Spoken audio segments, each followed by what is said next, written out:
ನಮಸ್ಕಾರ ಎಲ್ಲರಿಗೂ, welcome back to my channel Shweta's creations and vlog.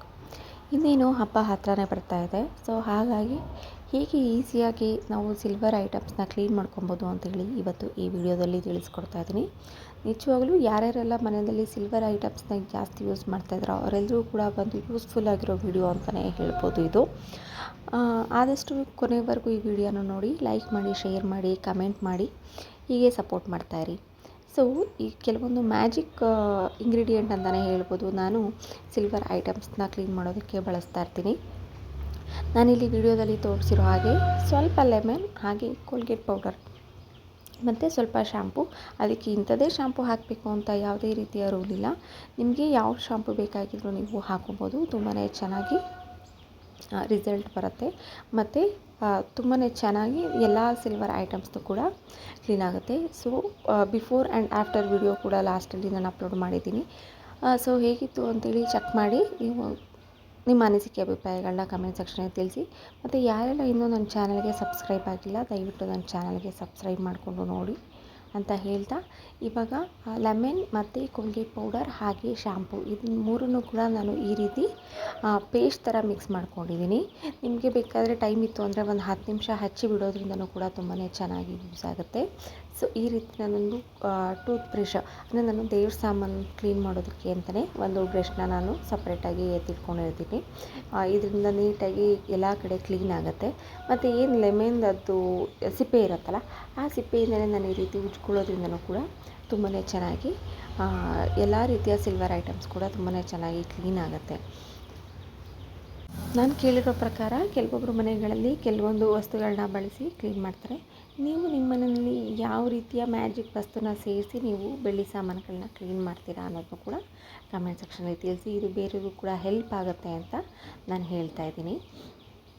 ನೋಡಿ, ಈ ಥರ ಫುಲ್ಲು ಕಂಪ್ಲೀಟಾಗಿ ನಾನು ಎಲ್ಲನೂ ಇದು ಮಾಡ್ಕೊತಾ ಇದ್ದೀನಿ.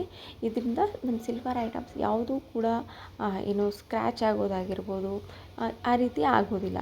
ಏಕೆಂದರೆ ನೀಟಾಗಿ ಪಾಲಿಶ್ ಟೈಪಲ್ಲಿ ಅದು ಕ್ಲೀನ್ ಆಗ್ತಾ ಹೋಗುತ್ತೆ. ಜನ ಹೇಳ್ತಾ ಇರ್ತಾರೆ ದೇವ್ರ ಮನೆ ಪೂಜಾ ಸಾಮಾನುಗಳನ್ನ ಕ್ಲೀನ್ ಮಾಡೋದು ಒಂದು ದೊಡ್ಡ ಕಷ್ಟ, ತುಂಬಾ ಟೈಮ್ ತೊಗೊಳುತ್ತೆ ಅಂತ. ಹೌದು, ನಾರ್ಮಲಾಗಿ ಮನೆ ಕ್ಲೀನ್ ಮಾಡೋದಕ್ಕಿಂತ ದೇವ್ರ ಮನೆ ಕ್ಲೀನ್ ಮಾಡೋದು ಸ್ವಲ್ಪ ಜಾಸ್ತಿನೇ ಕಷ್ಟ ಅನಿಸುತ್ತೆ. ಏಕೆಂದರೆ ಸಿಲ್ವರ್ ಐಟಮ್ಸ್ ಎಲ್ಲ ಒಂದು 10ರಿಂದ 15 ದಿನಕ್ಕೆ ಆಲ್ರೆಡಿ ಬ್ಲ್ಯಾಕಾಗಿ ಟರ್ನ್ ಆಗಿರುತ್ತೆ. ನಾವು ಪೂಜೆ ಮಾಡಿದ್ರೂ ಕೂಡ ಅದು ಒಂಥರ ಫ್ರೆಶ್ನೆಸ್ ಅನ್ನೋ ಥರ ಫೀಲ್ ಆಗೋದಿಲ್ಲ. ಸೊ ಹಾಗಾಗಿ ಈ ಥರ ಮಾಡೋದ್ರಿಂದ ನನಗೆ ಸ್ವಲ್ಪ ದಿನ ಜಾಸ್ತಿ ಕಪ್ಪಾಗೋದಿಲ್ಲ ಬೆಳ್ಳಿ ಐಟಮ್ಸು ಅಂತಲೂ ಕೂಡ ಫೀಲ್ ಆಗ್ತಾಯಿದೆ. ಸೊ ಹಾಗಾಗಿ ಇವತ್ತು ನಾನು ಈ ವಿಡಿಯೋನ ನಿಮ್ಮ ಜೊತೆ ಶೇರ್ ಮಾಡ್ತಾಯಿದ್ದೀನಿ.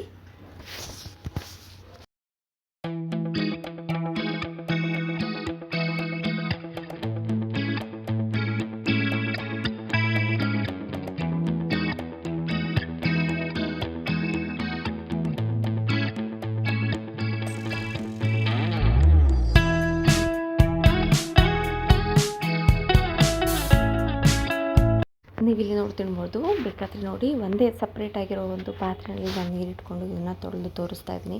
ಸೊ ಏನಕ್ಕಪ್ಪ ಅಂತಂದರೆ ಎಷ್ಟು ನೀಟಾಗಿ ಗಲೀಜೆಲ್ಲ ಹೋಗಿದೆ, ಹೇಗೆ ಎಷ್ಟು ಪ್ಯೂರ್ ಆಗಿದ್ದ ನೀರು ಎಷ್ಟು ಗಲೀಜಾಗಿ ಕನ್ವರ್ಟ್ ಆಗಿದೆ ಅಂದರೆ ಅದರಲ್ಲಿ ಎಷ್ಟು ಕೊಳೆ ಇತ್ತು ಅನ್ನೋದನ್ನು ನಾನು ತೋರಿಸೋದಕ್ಕೆ ನಾನು ನಿಮಗೆ ಈ ವಿಡಿಯೋನ ಮಾಡ್ತಾಯಿದ್ದೀನಿ. ನೀವು ನೀರು ಯಾವ ಥರ ಆಗಿದೆ ಅಂತ ನೋಡ್ಬೋದು. ಮೊದಲನೇ ಐಟಮೇ ಕೂಡ ಬಿಫೋರ್ ಆ್ಯಂಡ್ ಆಫ್ಟರ್ ನೀವು ನೋಡಿದ್ರೆ ತುಂಬಾ ಚೆನ್ನಾಗಿ ಕ್ಲೀನ್ ಆಗಿದೆ. ಮೊದಲಿಗಿಂತ ಇವಾಗ ತುಂಬಾ ಚೆನ್ನಾಗಿ ಕ್ಲೀನ್ ಆಗಿದೆ. ಸೊ ಇದನ್ನು ನೀವು ಕೂಡ ಮನೆಯಲ್ಲಿ ಒಂದ್ಸರಿ ಟ್ರೈ ಮಾಡಿ, ಹೇಗಿತ್ತು ಅಂತ ತಪ್ಪದೆ ಕಮೆಂಟ್ ಸೆಕ್ಷನಲ್ಲಿ ತಿಳಿಸಿ. ಈ ರೀತಿ ನೀವು ಹೆಚ್ಚು ಸಪೋರ್ಟ್ ಮಾಡೋದ್ರಿಂದ ನನ್ನ ಮುಂದಿನ ದಿನಗಳಲ್ಲಿ ಹೆಚ್ಚೆಚ್ಚು ವಿಡಿಯೋಗಳನ್ನ ಮಾಡೋದಕ್ಕೆ ತುಂಬಾ ಯೂಸ್ ಆಗುತ್ತೆ ಅಂತ ಹೇಳ್ತಾ ಇದ್ದೀನಿ. ಮತ್ತು ಅದಾದ ನಂತರ ಈ ರೀತಿ ಒಂದು ಒಣಗಿರೋ ಬಟ್ಟೆಯಿಂದ ಎಲ್ಲ ದೇವ್ರ ಸಾಮಾನುಗಳನ್ನ ಕೂಡ ನಾನು ಈ ರೀತಿ ಒರೆಸ್ಕೊತಾ ಇದ್ದೀನಿ. ಇಲ್ಲಾಂದರೆ ಅದು ಬೇಗನೆ ಕಪ್ಪಗೆ ತಿರುಗುತ್ತೆ. ಸೊ ಹಾಗಾಗಿ ಈ ರೀತಿ ಒರೆಸ್ಕೊಳ್ಳೋದ್ರಿಂದ ಅದು ಅದರಲ್ಲಿ ಏನು ಸ್ಟೋರ್ ಆಗುತ್ತಲ್ಲ, ಆ ಲೈನ್ಸ್ ಎಲ್ಲ ಇರುತ್ತೆ, ಅಲ್ಲೆಲ್ಲ ಸ್ಟೋರ್ ಆಗೋದು ಕಮ್ಮಿ ಆಗುತ್ತೆ. ಸೊ ಈ ರೀತಿ ಒರೆಸ್ಕೊಂಡು ನಾನು ಒಣಗಲಿಕ್ಕೆ ಇಡ್ತಾ ಇದ್ದೀನಿ. ಇಲ್ಲಿ ನೋಡ್ತಾ ಇರ್ಬೋದು, ನಿಮಗೆ ಎಲ್ಲ ಐಟಮ್ಗಳು ಕೂಡ ತುಂಬಾ ಚೆನ್ನಾಗಿ ಕ್ಲೀನ್ ಆಗಿದೆ. ನನಗಂತೂ ತುಂಬಾ ಖುಷಿ ಆಯಿತು. ಸೊ ನೀವು ಕೂಡ ಇದನ್ನು ಟ್ರೈ ಮಾಡಿ ಒಂದ್ಸರಿ ಹೇಗಿತ್ತು ಅನ್ನೋದನ್ನ ತಿಳಿಸಿ. ಮತ್ತು ಇದರಿಂದ ಇನ್ನೊಂದು ಉಪಯೋಗ ಏನಪ್ಪ ಅಂತಂದರೆ, ನಾವು ಪೀತಾಂಬರಿ ಇದನ್ನೆಲ್ಲ ಬಳಸಿದಾಗ ನಮ್ಮ ಕೈಯಲ್ಲಿ ತುಂಬಾ ಹಾರ್ಡ್ ಅನಿಸುತ್ತೆ. ಸೊ ಇದನ್ನು ಯೂಸ್ ಮಾಡೋದ್ರಿಂದ ನಮ್ಮ ಕೈ ತುಂಬಾ ಸಾಫ್ಟಾಗಿರುತ್ತೆ ಮತ್ತು ಯಾವುದೇ ರೀತಿಯ ಏನು ರಫ್ ಅನ್ನಿಸ್ಬೋದು, ಇಲ್ಲ ಕೆಲವೊಂದು ನಾನು ಮುಂಚೆ ಪೀತಾಂಬರಿನ ಈ ರೀತಿಯ ಬೇರೆ ಬೇರೆದೆಲ್ಲ ಬಳಸುವಾಗ ತುಂಬಾ ಹಾರ್ಡ್ ಫೀಲ್ ಆಗ್ತಾಯಿತ್ತು. ಸೊ ಹಾಗಾಗಿ ನಾನು ಇದನ್ನ ಯೂಸ್ ಮಾಡಿ ನಮ್ಮ ಕೈ ತುಂಬಾ ಸಾಫ್ಟಾಗಿ ಇರುತ್ತೆ. ನಿಮಗೂ ಕೂಡ ಲಾಸ್ಟಲ್ಲಿ ನಾನು ವೀಡಿಯೋನ ತೋರಿಸಿದ್ದೀನಿ. ಸೊ ಹಾಗಾಗಿ ನಮ್ಮ ಮನೆಯಲ್ಲಿ ದಿನನಿತ್ಯದ ವಸ್ತುಗಳನ್ನ ಬಳಸಿ ಮಾಡಿರೋದ್ರಿಂದ ಯಾವುದೇ ರೀತಿಯ ಸೈಡ್ ಎಫೆಕ್ಟ್ ಇರೋದಿಲ್ಲ. ಯಾರೆಲ್ಲ ಈ ವಿಡಿಯೋನ ನೋಡ್ತಾ